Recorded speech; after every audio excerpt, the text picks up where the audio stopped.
శ్రీ గురుభ్యో నమః. శ్రీ మహాగణపతి నమః. మాస ఫలితాలు అంటే జనవరి నెల ఎలా ఉండబోతుంది అనేది చూద్దాం. జనవరి నెలలో ద్వాదశ రాశుల వారికి ఎలా ఉండబోతుందని తెలుసుకునే ముందు ముఖ్యంగా గ్రహ గతులు ఎలా ఉన్నాయనేది చూద్దాం. మనం చూసినట్లయితే రాహు తన యొక్క రాశి వచ్చేటప్పటికి మీనంలో సంచారం చేస్తున్నాడు. మీనంలో సంచారం చేస్తున్నటువంటి రాహు వచ్చేటప్పటికి రేవతి నక్షత్రం 4వ పాదంలో ఉన్నాడు. అలాగే గురువు వచ్చేటప్పటికి వక్రగతిన సంచారం చేస్తున్నాడు. డిసెంబర్ 31వ తారీఖుతో పురోగమన స్థితులకు మారబోతున్నాడు అన్నమాట. అశ్విని నక్షత్రం 4వ పాదంలో సంచారం అనేది జరుగుతూ ఉన్నది. అలాగే కేతువు వచ్చేటప్పటికి మనం చూసినట్లయితే కన్యా రాశిలో సంచారం జరుగుతూ ఉంది. కన్యా రాశిలో సంచారం చేస్తున్నటువంటి కేతువు వచ్చేటప్పటికి చిత్తా నక్షత్రం 2వ పాదంలో కేతువు యొక్క సంచారం అనేది జరుగుతుంది అన్నమాట. రవి మనం చూసినట్లయితే పూర్వాషాఢ నక్షత్రం ముందు మనం చెప్పాలి అంటే ధనుసు రాశిలో ఉంటాడు. జనవరి 15వ తారీఖున వచ్చేటప్పటికి మార్పు జరగబోతున్నది. మకరంలోకి మారుతున్నాడు. అలాగే శని వచ్చేటప్పటికి మనకు కుంభరాశిలో సంచారం జరుగుతుంది. కుంభరాశిలో సంచారం చేసినటువంటి శని వచ్చేటప్పటికి శతభిష నక్షత్రంలోనే సంచారం జరుగుతూ ఉంది. అలాగే మనం మిగతా గ్రహాలు అయినటువంటి కుజుడు చూసినట్లయితే మనకు ధనుసు రాశిలో సంచారం అనేది జరుగుతుంది. కుజుడు తన యొక్క మార్పు అనేది కూడా జరుగుతున్నది. కుజుడు బుధుడు శుక్రుడు కలిసి త్రిగ్రహ యోగంగా తయారవుతున్నది అన్నమాట. ఇది స్టార్ట్ అయ్యేది మనకు చూసినట్లయితే జనవరి 7వ తారీఖున ఒక గ్రహం వచ్చి మనకు వృశ్చికం నుంచి ఎప్పుడైతే మార్పు జరుగుతున్నదో జనవరి బుధుడు మార్పు అనేది కుజుడితో బుధుడు కలవటం అనేది జరుగుతున్నది. అలాగే 18వ తారీఖు శుక్రుడు కూడా వీరితో కలవటం అనేది జరుగుతుంది అన్నమాట. శుక్రుడు కూడా ధనుస్సు రాశిలో చేరబోతున్నాడు. అలాగే బుధుడు కూడా వచ్చేటప్పటికి ధనుస్సు రాశిలో చేరబోతున్నాడు అన్నమాట. ఇక్కడ మనం మేజర్ కాంబినేషన్స్ చూసినట్లయితే కంజంక్షన్స్ చూసినట్లయితే అంటే గ్రహ సంయోగం చూసినట్లయితే కుజుడు బుధుడు శుక్రుడు అన్నమాట. బుధుడు శుక్రుడు శుభగ్రహాలైనప్పుడు వృశ్చిక రాశిలో సంచారం చేస్తున్నప్పుడు చాలా యోగ్యాన్ని ఇవ్వగలుగుతారు అన్నమాట. వీళ్ళిద్దరు కలిసి బుధుడు శుక్రుడు కలిసి జనవరి 7వ తారీఖు వరకు కలిసి ఉంటారు. అలాగే వీరు ఎప్పుడైతే ఈ యొక్క 3 గ్రహాలు కలవబోతున్నాయో అంటే జనవరి 7వ తారీఖు 18వ తారీఖు తర్వాత వచ్చేటప్పటికి శుక్రుడితో కుజుడు బుధుడు కాంబినేషన్లోకి వస్తున్నారు అన్నమాట. కుజుడు మనం జ్యోతి అంటే గ్రహ సంచార రీత్యా మనం చూసినట్లయితే ధనిష్ట నక్షత్రంలో మూల నక్షత్రంలో సంచారం అనేది జరుగుతుంది. ధనుస్సు రాశిలో సంచారం అనేది జరుగుతుంది అన్నమాట. అలాగే మిగతా గ్రహాలు చూసినట్లయితే బుధుడు కూడా వచ్చేటప్పటికి మనకు జ్యేష్ఠ నక్షత్రంలో సంచారం చేస్తున్నాడు. శుక్రుడు యొక్క మార్పు వచ్చేటప్పటికి అనురాధ నక్షత్రంలో ఉన్నాడు అన్నమాట. అనురాధ నక్షత్రంలో సంచారం అనేది జరుగుతున్నది.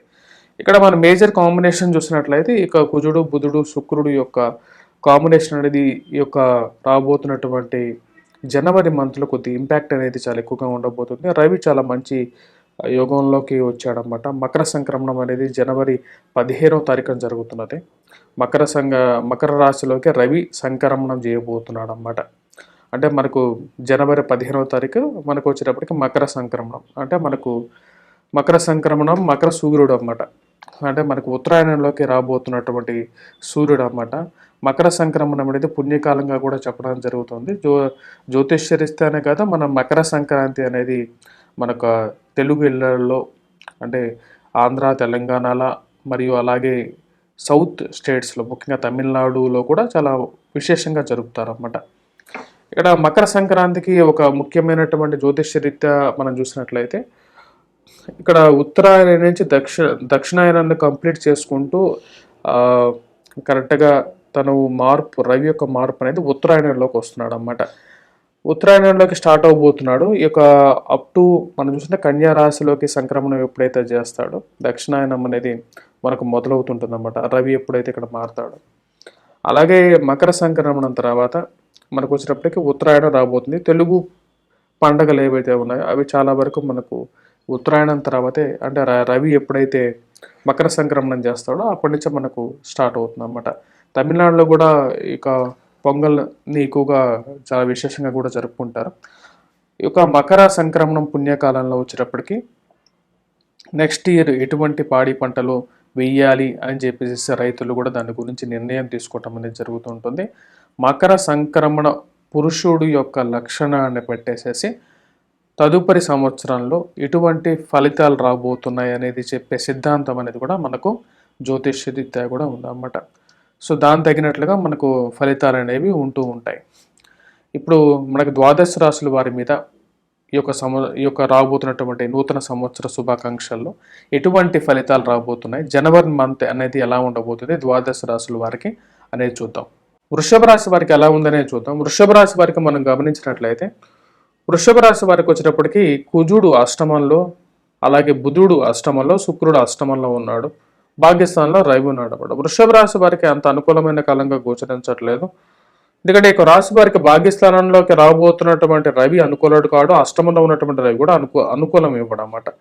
ఎందుకంటే రవి మనం ఇక్కడ నుంచి చూసినట్లయితే అష్టమంలో ఉన్నటువంటి రవి ధనస్థానాన్ని చూస్తాడు, ధనస్సులో సంచారం చేస్తున్నప్పుడు. కాబట్టి జనవరి 15వ తారీఖు వరకు వీరికి ధనం అనేది ఎక్కువగా ఖర్చు అవటం అనేది జరుగుతుంటుంది. అలాగే ఆరోగ్య సంబంధితమైన విషయాల్లో కూడా తగు జాగ్రత్తలు తీసుకోవాలి. ఎదుటివారితో కోపతాపాలతో మాట్లాడకుండా ఉండటం అనేది మంచిదన్నమాట. ఎందుకంటే ధనస్సు రాశిలో ఉన్నటువంటి రవి ధనస్థానాన్ని చూస్తాడు కాబట్టి అధికమైనటువంటి ఖర్చు, అలాగే కుటుంబంలో అన్యోన్యత అనేది కొద్దిగా తక్కువగా ఉంటుందన్నమాట. అలాగే కుజుడు యొక్క దృష్టి కూడా వీరికి కుటుంబ స్థానం మీద ఉన్నందువలన అంత అనుకూలమైనటువంటి ఫలితాన్ని ఇవ్వదు. దుర్వ్యయం అనేది కొద్ది ఎక్కువగా ఉంటుంది, డబ్బు అనేది కొద్ది ఎక్కువ విధంగా ఖర్చు పెడుతూ ఉంటారు. కాకపోతే ఇక రాశి వారికి 18వ తారీఖు వరకు అనుకూలమైనటువంటి కాలంగా గోచరిస్తున్నది అన్నమాట. దీనికి ముఖ్య కారణం వచ్చేటప్పటికి ఇక రాశి వారికి బుధుడు శుక్రుడు కలిసి వీరికి మంచి స్థానంలో ఉన్నందువలన వీరు చూసినట్లయితే కొంచెం అనుకూలమైనటువంటి కాలంగా గోచరిస్తుంది అన్నమాట. ఎందుకంటే 7వ తారీఖు వరకు కూడా బుధుడు సప్తమంలో ఉంటాడు కాబట్టి కొంచెం అనుకూలంగా ఉంటుంది. కాకపోతే భేదాభిప్రాయాలు అనేవి ఎక్కువగా ఉంటాయన్నమాట. అంటే మీరు చెప్పినటువంటి మాటకి ఇంట్లో ఉన్నవారు కానీ లేకపోతే వీళ్ళ యొక్క వ్యాపారస్తుల్లో కానీ భేదాభిప్రాయం అనేది ఎక్కువగా ఏర్పడుతూ ఉంటుంది. అంటే మీరు ఒక మాట చెప్తే వారు ఇంకొక మాట చెప్పడం, మిస్అండర్స్టాండింగ్ అనేది ఎక్కువగా జరగడానికి ముఖ్యమైన కారణంగా కూడా గోచరిస్తున్నది. సప్తమంలో సంచారం చేస్తున్నటువంటి శుక్రుడు వీరికి వచ్చేటప్పటికి మాలవ్య యోగ కారకుడు అవుతాడు. అంటే ప్రేమ సంబంధితమైన వ్యవహారాలు అన్ని స్త్రీతో కానీ అన్ని పురుషుడితో కానీ పట్ల ఆకర్షితులుగా మారటానికి కారకులుగా తయారవుతారన్నమాట. సో కాబట్టి ఆ యొక్క విషయంలో జాగ్రత్తగా ఉండాలి. అలాగే బుధుడు కూడా 7వ తారీఖు వరకు వీడికి సప్తమంలో సంచారం చేస్తున్నప్పుడు, అంటే ఈ యొక్క వృశ్చిక రాశిలో సంచారం చేస్తున్నప్పుడు భేదాభిప్రాయం అన్నమాట. అంటే ఒకరొక మాట చెప్తే ఇంకో మాటగా మార్పు మెంటాలిటీగా డిఫర్ అవుతూ ఉంటారు అన్నమాట. విద్యార్థులకు ఎలా ఉంటుందో అనేది చూద్దాం. విద్యార్థులకు వచ్చేటప్పటికి కొంచెం అనుకూలమైనటువంటి కాలంగానే గోచరిస్తున్నది. ఈ రాశిలో ఉన్నటువంటి విద్యార్థులు కొద్దిగా కష్టపడి చదవవలసినటువంటి ముఖ్యమైన సూచనగా చెప్పబడుతుంది. అలాగే ఆరోగ్య సంబంధితమైన విషయాల్లో కూడా తగు జాగ్రత్తలు తీసుకోవలసినటువంటి ముఖ్య సూచన అన్నమాట. అలాగే ఎవరైతే ఈ యొక్క ఉద్యోగపరంగా వ్యాపారపరంగా చేస్తుంటారో వారు ధన సంబంధితమైన విషయాల్లో ఎక్కువగా దుర్వ్యయాన్ని తగ్గించుకోవాల్సినటువంటి ముఖ్యమైన సూచన. ఈ యొక్క రాశి వారికి ఆపర్చునిటీస్ అనేవి ఈ నెలలో కూడా దొరుకుతాయి అన్నమాట, జనవరిలో కూడా దొరుకుతాయి. కాకపోతే ఆ యొక్క ఆపర్చునిటీస్ని ఎలా మౌల్డ్ చేసుకుంటారో అనే విషయాన్ని కొంచెం జాగ్రత్తగా ఆలోచించి ముందుకు వెళ్తూ ఉంటే అనుకూలమైనటువంటి ఫలితాలు వీరు పొందగలుగుతారు అన్నమాట. మనం ఇప్పటిదాకా చూసినట్లయితే నెల ఫలితాలు చూసామన్నమాట. అంటే జనవరి నెల ఫలితాలు. జనవరి నెల ఫలితాల్లో వచ్చేటప్పటికి మన కుజుడు బుధుడు శుక్రుడు కాంబినేషన్ అనేది 17-18వ తారీఖుల తర్వాత మొదలవుతున్నది అన్నమాట. ఈ యొక్క కాంబినేషన్ అనేది అంత అనుకూలంగా లేదు. సో కుజుడు దృష్టి ఎప్పుడైతే శుక్రుడి మీద బుధుడి మీద పడినప్పుడు వైవాహిక జీవితంలోనూ అలాగే ధన సంబంధితంగా కూడా కొద్దిగా ప్రభావితం అనేది జరుగుతుందన్నమాట. సో కాబట్టి ఈ నెలలో చేసుకోవాల్సినటువంటి రెమెడీ, ఎటువంటి రెమెడీ చేసుకోవచ్చు అనేది మనం చూద్దాం.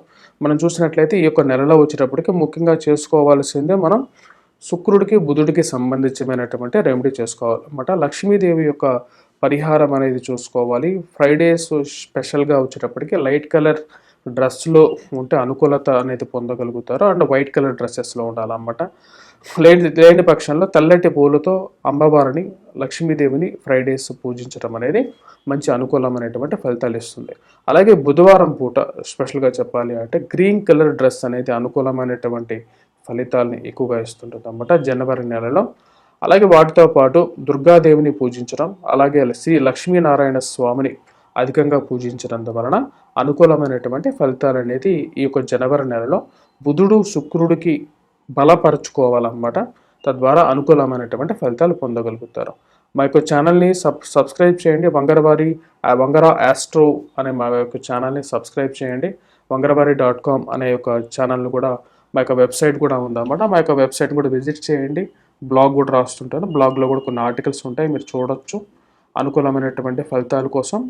మరియు అలాగే మీ యొక్క సొంత జాతకం గురించి తెలుసుకోవాలంటే కూడా మమ్మల్ని సంప్రదించండి. స్వస్తి. Please do subscribe and share.